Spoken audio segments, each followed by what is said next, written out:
Hello everyone, hope you all are doing well. So today we are going to do the next question of our mains answer writing practice. जो हमारी mains answer writing practice series चल रही है उसके next question को आज हम लोग करने वाले हैं। Today's question is discuss the factors responsible for formation of ocean currents. Ocean currents के फॉर्मेशन में कौन कौन से फैक्टर्स रिस्पॉन्सिबल हैं, which factors lead to ocean currents. So let's see how we approach this answer. And you should also try to write these answers by yourself. खुद से भी अपने ऐसे आंसर्स को लिखने का प्रयास करना चाहिए, because the more you write the more you improve. जितना आप खुद से लिखोगे उतना इम्प्रूव करोगे। So try to write the answers by yourself also. So first of all introduction, जैसे कि मैं हमेशा कहता हूँ कि introduction has two thumb rules, either define the term और write some facts of the term. Ocean currents, तो यहाँ मैंने ओशन करेंट्स को कैसे बताया ओशन करेंट्स के बारे में, that is ocean currents are patterns of water movement. These are patterns of water movement and they influence, and due to these water movements, जैसे ग्लोब है तो डिफरेंट डायरेक्शंस में ocean currents की pattern होती है मूवमेंट की। Due to these movements they influence climatic zones, they influence climatic climatic zones, weather patterns,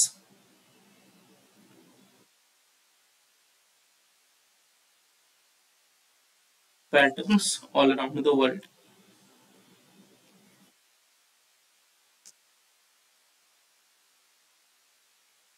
Around the world. So this is what ocean currents are. I hope आपको समझ में आया ocean currents क्या होती है। Now moving to the body of the question, that is factors. What are the factors which leads to ocean currents, which leads to the formation of water currents? So the first factor is wind. We all know that कि हमारे planet में काफी सारे planetary winds हैं। There are so much of planetary winds in our planet. Planet winds जिसको बोला जाता है planetary winds. For example, we have trade winds, we have westerlies हो गए, जैसे कि polar winds होते हैं। So these all winds influence the direction and flow of the currents. जिस जैसे वो विंड जा रही है उस विंड के पैटर्न में ही करंट का भी डायरेक्शन हो जाता है, due to friction with water. जैसे विंड है ऊपर तो फ्रिक्शन होती है उसके वाटर से, तो वाटर की भी मूवमेंट उधर हो जाती है। फॉर एग्जाम्पल, जैसे आप एग्जाम्पल में लिख सकते हो कि गल्फ स्ट्रीम हो गई, या जो अटलांटिक में हो गई, गल्फ स्ट्रीम इन अटलांटिक, या फिर आप बोल सकते हो कि जो कुरोसियो स्ट्रीम हो गई जो कि पैसिफिक ओशन में है। ये सब जो है नॉर्थ वेस्ट डायरेक्शन में इन्फ्लुएंस होती है वेस्टर्लीज के थ्रू। तो ये सब किस डायरेक्शन में ये होती है influence? North western side, sorry north eastern side, not western side, north eastern side due to influence of westerlies. कैसे मैं समझाता हूँ, मान के चलो कि ये गल्फ स्ट्रीम है, ये गल्फ स्ट्रीम जा रही है, तो इसकी जैसे ये जा रही है इसकी तो नॉर्थ किधर हो जाएगी? तो ये सब नॉर्थ ईस्टर्न साइड्स में इन्फ्लुएंस होती है। जैसे इसकी इधर नॉर्थ ईस्टर्न साइड में इन्फ्लुएंस होगी। ऐसे नहीं समझा, वैसे समझो, जैसे ये गल्फ स्ट्रीम हो गया फॉर एग्जांपल, ऐसे समझो, तो इसकी नॉर्थ ईस्टर्न साइड क्या होगी? ये वाली साइड में इन्फ्लुएंस होगी। क्यों क्यों इन्फ्लुएंस होती है? तो आप समझो, जैसे ये जा रही है, ठीक है, तो इसकी नॉर्थ इधर हो गई, हाँ, ये north eastern side of the planet में इन्फ्लुएंस हो जाती है ड्यू टू वेस्टर्लीज, क्योंकि वेस्टर्लाइज का इंपैक्ट होता है। अगर आप इसमें देखो तो जैसे आप इधर साइड किसी भी चीज को तो वेस्ट हो गया, इधर वेस्ट ईस्ट हो गया, अगर नॉर्थ साउथ, तो अपने से ये नॉर्थ वेस्टर्न साइड में इन्फ्लुएंस होती है इसके इन्फ्लुएंस में, वेस्टर्लीज के इन्फ्लुएंस में। सो ये आप देखोगे गल्फ स्ट्रीम में, ये पूरी सीनो पैसिफिक ओशन में, ऐसे आप ऐसे ही आप अच्छे समझोगे, इधर से जा रही है इधर नॉर्थ ईस्टर्न। और जैसे ये हमारी अर्थ है तो वेस्टर्लीज कैसे जाती है? ऐसे करके बहती है वेस्टर्लीज, ठीक है। तो इस वेस्टर्लीज के इन्फ्लुएंस में ये north western side, north eastern side influence होती है। तो ये तो बात होगी विंड की। आई होप आपको समझ में आ गया होगा कि जो प्लैनेटरी विंड है उस पर इन्फ्लुएंस होती है। सेकेंडली एयर प्रेशर से काफी इन्फ्लुएंस होती है ये सारी चीजें। आई होप आप सबको ये चीजें समझ में आ गई। Let me rub it.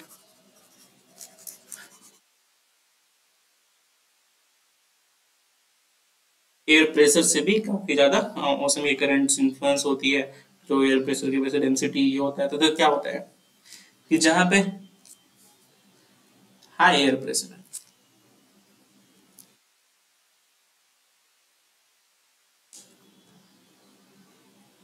जहां पे हाई एयर प्रेशर होता है या हाई एटमॉस्फेरिक प्रेशर होता है, वहां क्या होता है, volume of water is low. वहां लो वॉल्यूम ऑफ वाटर होता है। और जहां लो एयर प्रेशर होता है वहां हाई वॉल्यूम ऑफ वाटर होता है। तो इससे क्या होता है कि लो वॉल्यूम ऑफ वाटर होने की वजह से क्या होता है कि वाटर की लेवल है वो लो होती है, और जहाँ हाई वॉल्यूम ऑफ वाटर है वहाँ वाटर की वॉल्यूम अधिक होती है। तो इसलिए जो मूवमेंट ऑफ करेंट्स है is from higher volume to lower volume. इधर देखिए हायर हायर इसकी ये है, तो ये higher volume to lower volume की तरफ होती है। लेवल वाटर लेवल हायर है तो लोअर की तरफ ही बहेगी। सो this is what air pressure की वजह होती है। लोअर एयर प्रेशर से हायर एयर प्रेशर की तरफ करंट्स मूव करती हैं। आपको समझ में आ गया होगा। हाई एयर प्रेशर में वॉल्यूम लो होती है और लो एयर प्रेशर में वॉल्यूम हाई होती है। So this is the reason for water air pressure. Next factor is temperature. तो आपको समझ में आ गया होगा टेम्परेचर की इन्फ्लुएंस। जहां पे देखिए हाई टेम्परेचर, जैसे कि इक्वेटर्स में हाई टेम्परेचर है, पहले से समझो। हाई टेम्परेचर में क्या होता है कि जो भी काइनेटिक एनर्जी के बारे में आपने सुना, जो भी मूवमेंट होती है वाटर मॉलिक्यूल्स के, दिख हो जाती है, जिसमें से एक्सपेंशन होता है। वाटर का क्या होता है, एक्सपेंशन होता है। तो देखो क्या होता है, यहाँ इक्वेटर है और यहाँ पोल्स है, ठीक है। तो क्योंकि वाटर में जैसे वाटर की लेवल यहाँ पे है, यहाँ पे सेम लेवल है, पर क्योंकि यहाँ एक्सपेंशन हो रहा है वाटर का, तो हो सकता है थोड़ी लेवल इनकी एक्सपेंशन की वजह से बढ़े। तो अब जब इनकी एक्सपेंशन हो रही है वाटर को, तो ऑब्वियसली एक्सपेंशन हो गई तो वाटर को चारों तरफ फेंकेगा, तो जो इधर की वॉल्यूम बढ़ जाती है। पोल्स पे तो टेम्परेचर लो होता है तो एक्सपेंशन होता नहीं है, तो उनकी लेवल नीचे उतनी है, ऐसी जितनी है उतनी रहती है। पर यहाँ पे एक्सपेंशन की वजह से लेवल बढ़ जाता है, तो इसीलिए इक्वेटर टू पोल्स की तरफ वाटर का करंट मूव होता है। This is due to temperature. और इसका आप एग्जाम्पल्स में लिख सकते हो, जो गल्फ स्ट्रीम हो गई या कुरिसियो वार्म करंट हो गया, ये सब इक्वेटर टू नॉर्थ की तरफ जाती हैं। गल्फ स्ट्रीम हो गई या फिर कुरिसियो करंट, वार्म करंट हो गया, ये सब नॉर्थ की तरफ आपको इनकी मूवमेंट दिखेगी, दैट इज इक्वेटर से ऊपर की साइड। सो ये होता है टेम्परेचर की वजह से, क्योंकि एक्सपेंशन होता है तो लेवल बढ़ जाती है, और पोलर एरियाज में उतना एक्सपेंशन नहीं है तो लेवल कम रहती है। तो यहाँ जिधर से जहाँ हाई टेम्परेचर उधर से लो टेम्परेचर की साइड जाती है। आई होप आपको समझ में आ गया होगा टेम्परेचर की चीजें। Now moving to water density. अब डेंसिटी की वजह से भी काफी इन्फ्लुएंस होता है मूवमेंट, जैसे कि वाटर की डेंसिटी कहीं अधिक है, ठीक है, या कहीं कम है, तो क्या होता है, डेंस वाटर का हमेशा ये काम क्या होता है कि वो अंदर की तरफ जाती है, ठीक है। हायर डेंसिटी या हायर सैलिनिटी वो सिंकिंग वाटर कहती है, ठीक है। जो डेंस वाटर है वो क्या करती है, सिंक करती है। मान के चलो ये ओशन है, ये डेंस वाटर सिंक कर रही है, तो जो यहाँ लोअर डेंस जो वाटर की सिंक कर रही है, तो नीचे की जो वाटर की जाके स्पेस ले रही है, तो ये वाली वाटर ऊपर ऊपर आएगी, ये क्या होगी, ऊपर आएगी, अपवेल करेगी, और ये सिंक कर रही है। तो इस वजह से क्या होता है कि ये जो मूवमेंट क्रिएट होता है, तो इसलिए भी इन्फ्लुएंस हो जाती है काफी बार वाटर के करंट। इस मूवमेंट से भी वाटर का करंट इन्फ्लुएंस होता है, and this is how water density से इन्फ्लुएंस होता है करंट। आई होप आपको समझ में आ गया होगा। अब दी ओशन बॉटम टोपोग्राफी से भी इन्फ्लुएंस होता है। मान के चलो कोई ओशन है, इसके नीचे यहाँ पे कोई एक माउंटेन है या अंडर अंडर ओशन माउंटेन है, तो यहाँ से मान के चलो करंट्स आ रही है, अंडर वाटर करंट्स है।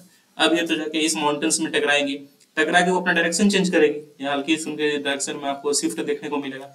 तो जो ओशन बॉटम टोपोग्राफी है वो कैसी है, उस पर भी इन्फ्लुएंस होता है वाटर करंट। आई होप आपको ये भी समझ में आ गया होगा। Now into Coriolis effect. Coriolis effect की भी वजह से मूवमेंट होता है। कोरोलिस इफेक्ट क्यों होता है, ड्यू टू मूवमेंट्स ऑफ जो अर्थ रोटेट करती है उसके वजह से कोरोलिस एक मोशन होता है जिसे हम कोरोलिस इफेक्ट कहते हैं।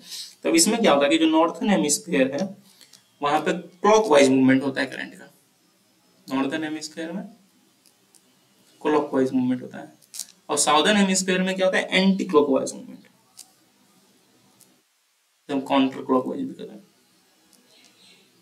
एंटी क्लॉकवाइज साउथ हेमिस्फीयर मतलब नॉर्दर्न हेमिस्फीयर में जो मूवमेंट होगी ऐसी होगी, और साउदर्न हेमिस्फीयर में कैसी होगी, ऐसी होगी, एंटी क्लॉकवाइज। सो कोरोनरी फोर्स से भी काफी ज्यादा इफेक्ट होता है movement of current. I hope आपको समझ में आ गया होगा ये। मूविंग टू सैलिनिटी, सैलिनिटी से भी काफी इफेक्ट होता है। जहां पर जो भी ओशन करंट्स हैं वो कैसे जनरेट होती है, उनकी जो सरफेस पे जनरेशन होता है वो होता है areas of less low salinity to greater salinity, areas of salinity to greater salinity. तो उनकी मूवमेंट क्या होती है, लो सैलिनिटी से ग्रेटर सैलिनिटी टुवर्ड्स। तो ये सैलिनिटी से भी मूवमेंट इन्फ्लुएंस होता है।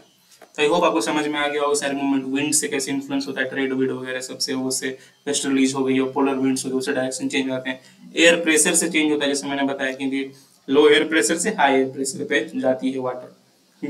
लो एयर प्रेशर पे वॉल्यूम अधिक होता है, हाई एयर प्रेशर पे वॉल्यूम कम होता है। तो हाई एयर तो वाटर लेवल में डिफरेंस होता है, तो उससे होता है टेम्परेचर। आपने समझ लिया कि एक्सपेंस कर दिया, एक्सपेंशन होता है तो वो जो नॉन एक्सपेंशन साइड है, क्योंकि एक्सपेंशन में से हाइट बढ़ जाती है या फिर वाटर लेवल बढ़ जाती है, तो वो नॉन एक्सपेंशन जैसे लोअर टेम्परेचर की तरफ जाती है। वाटर डेंसिटी समझ गए आप, ओशन फोटोग्राफी समझ गए, कोरोनरी सैलिनिटी। तो आई होप आपको समझ में आ गया क्या क्या फैक्टर्स हैं जो कि वाटर फॉर्मेशन में हेल्प करती है वाटर करंट्स की, और इन्हीं फैक्टर की वजह से वाटर करंट इधर उधर मूव करता है। So I hope you understand the things. This was all about the body. कुछ भी और आपको फैक्टर्स लग रहे हैं तो आप कमेंट करके बताएं हमें कि ये होना चाहिए, मुझे पता चलेगा कि एक पॉइंट सोच पा रहे हो। Now moving to conclusion. जैसे कि मैं हमेशा कहता हूँ, जब भी आपने एक अच्छी बॉडी लिखी हो तो try to conclude with simple positive sentence. जैसे कि मैंने यहाँ पे क्या हुआ है, ocean currents acts much like a conveyor belt. Conveyor belt की तरह एक्ट करते हैं, यहाँ की चीज वहाँ ले जा रहा है, वहाँ की चीज यहाँ ले जा रहा है, transporting warm water and precipitation from equator towards the poles and cold water from poles to the tropics. So this is how you can conclude. Hope you understand the things. So that is all for today. Please do like, please do share, please do subscribe. काफी मेहनत लगती है regular basis पे ऐसे videos को बनाने के लिए, और आप लाइक शेयर सब्सक्राइब करते हो तो काफी मोटिवेशन मिलता है हमें कि हम और भी ऐसे वीडियोस सबके लिए बना पाए on regular basis. So that is all for today. Have a nice day. Thank you.